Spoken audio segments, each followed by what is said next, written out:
446 hari absen, David De Gea kebobolan 3 kali saat debut di Fiorentina. Calon kuat peraih Ballon d'Or 2024. Dibuang Juventus, Federico Chiesa tiba-tiba ke Barcelona.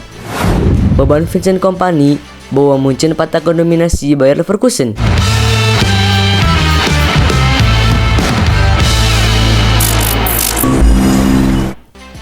David De Gea akhirnya kembali ke lapangan setelah absen sepanjang musim 2023-2024 lalu. Hanya saja, kembalinya David De Gea dengan seragam Fiorentina berakhir dengan catatan minor, kebobolan 3 kali. David De Gea meninggalkan MU begitu musim 2022-2023 berakhir. Kontraknya habis dan MU memilih mendatangi Andre Onana sebagai pengganti daripada memperpanjang kontraknya. Setelah itu, sepanjang musim 2023-2024, De Gea tidak tergabung dengan klub manapun. Pada akhirnya, De Gea sepakat bermain untuk klub Fiorentina pada musim 2023-2024. Dia mengakhiri status tanpa klubnya.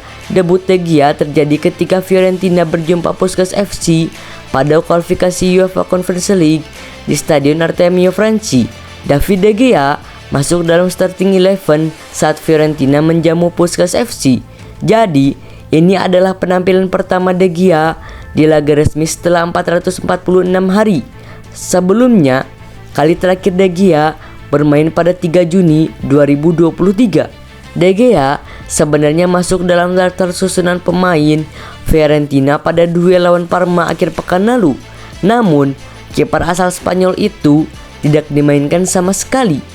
Debut De Gea di Artemio Franchi tidak bisa dibilang bagus, sebab laga baru berjalan 12 menit sudah ada 2 gol yang bersarang di gawangnya. Total ada 3 gol di gawang De Gea pada laga debutnya. Laga sendiri berakhir dengan skor 3 sama. La Viola sempat unggul dengan skor 3-2 pada laga itu. Namun, gawang De Gea kebobolan pada menit ke-89 yang membuat laga harus berakhir imbang. Sejumlah pesepak bola top dunia dijagokan meraih penghargaan Ballon d'Or 2024. Satu di antara pemain bintang yang berpeluang mendapatkan trofi bola emas pada tahun ini adalah Lionel Messi. La Pulga tampil menawan bersama timnas Argentina pada tahun ini. Lionel Messi berhasil membawa La Albiceleste menjuarai gelar Copa America 2024, membuat Lionel Messi masuk jajaran pesepak bola yang berpeluang besar meraih Ballon d'Or 2024. Andai situasi tersebut terrealisasi, Messi akan mengoleksi 9 bola emas. Namun, berdasarkan power ranking yang dibuat Give Me Sport, Lionel Messi bukan berada di nomor 1. Pasalnya, Messi hanya tampil gemilang bersama timnas Argentina, bukan di level klub. Sejauh ini, Lionel Messi belum pernah mempersembahkan trofi juara untuk Inter Miami. Berdasarkan power ranking Give Me Sport, gelandang Manchester City, Rodri, berada di posisi teratas peraih Ballon d'Or 2024. Rodri berhasil mengantarkan City menang kedua trofi Premier League secara beruntun, serta 1 gelar Liga Champions, Piala Super Eropa, dan Piala Dunia antar klub. Dia juga berperan besar membawa timnas Spanyol menjuarai Euro 2024. Federico Chiesa terpinggirkan dari skuad Juventus, dan Bianconeri ingin segera menjualnya sebelum kontraknya habis pada akhir musim 2024-2025. Situasinya kian memburuk sampai-sampai si nyonya tua membekukannya dari fasilitas tim utama. Ia dikabarkan tak masuk dalam rencana Thiago Motta, tetapi keputusan ini disebut-sebut bukan keputusan taktis sang pelatih baru, melainkan keputusan yang didasari oleh keinginan para petinggi Juve untuk menjualnya. Di tengah situasi tersebut, Barcelona menjelma menjadi calon kuat destinasi Chiesa. Winger 26 tahun itu memang bukan pilihan utama Barca setelah mereka gagal mengejar Nico Williams dan Rafael Leao.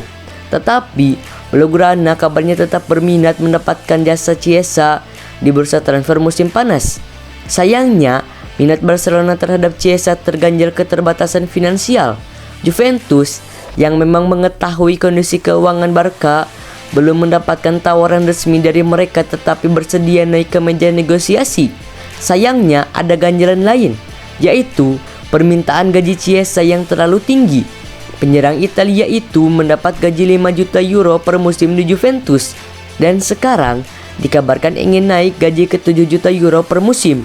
Angka tersebut terlalu tinggi untuk Barcelona yang masih tercekik peraturan financial fair play, sehingga mungkin harus menjual pemain hanya demi memenuhi permintaan gaji Chiesa.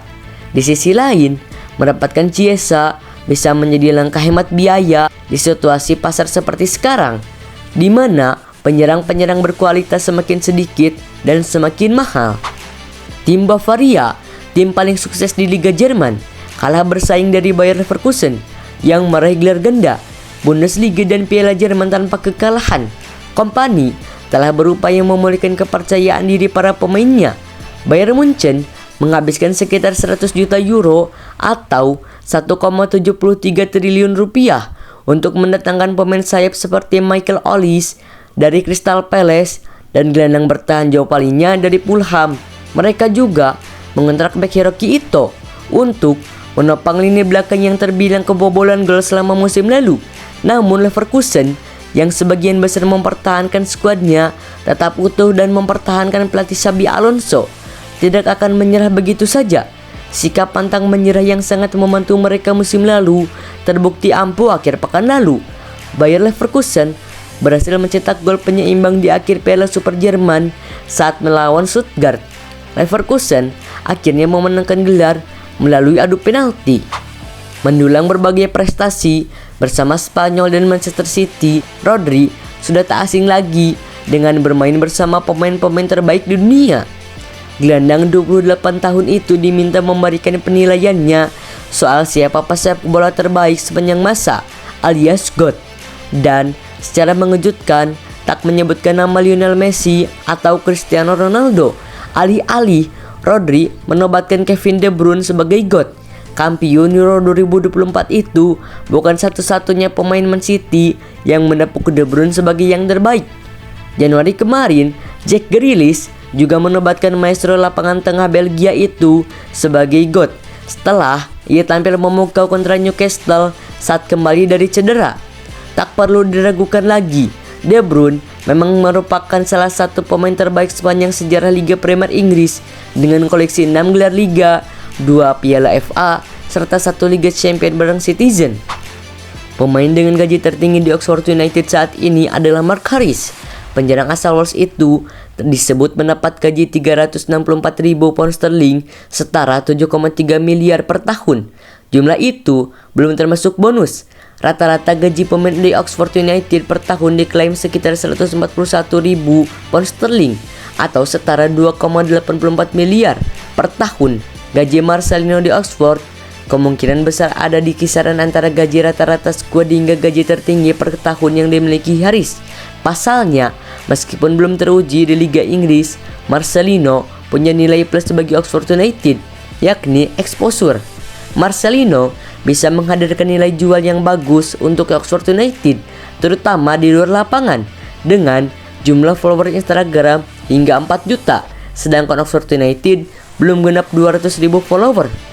Kehadiran Marcelino berpeluang membawa sponsor-sponsor baru untuk The Yellows. Meski disebut sebagai liga yang kompetitif dan sulit diprediksi, Championship yang merupakan kasta kedua Liga Inggris belum memberikan gaji pemain yang mendekati atau setidaknya setengah dari Premier League. Lebih dari 50 pemain Premier League menerima gaji 150.000 pound sterling atau lebih per pekan. Will Fish, baik MU, selalu berharap pindah musim panas ini untuk memulai fase berikutnya dalam karirnya. Ia akhirnya bergabung dengan Cardiff City melalui transfer permanen.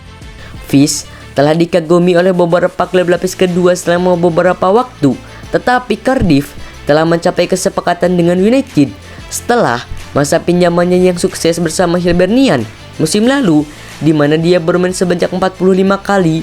Jelas bahwa Fish sangat ingin bermain sepak bola di tim utama liga kompetitif setelah masa pinjamannya yang sukses bersama Hibernian musim lalu, di mana dia bermain sebanyak 45 kali.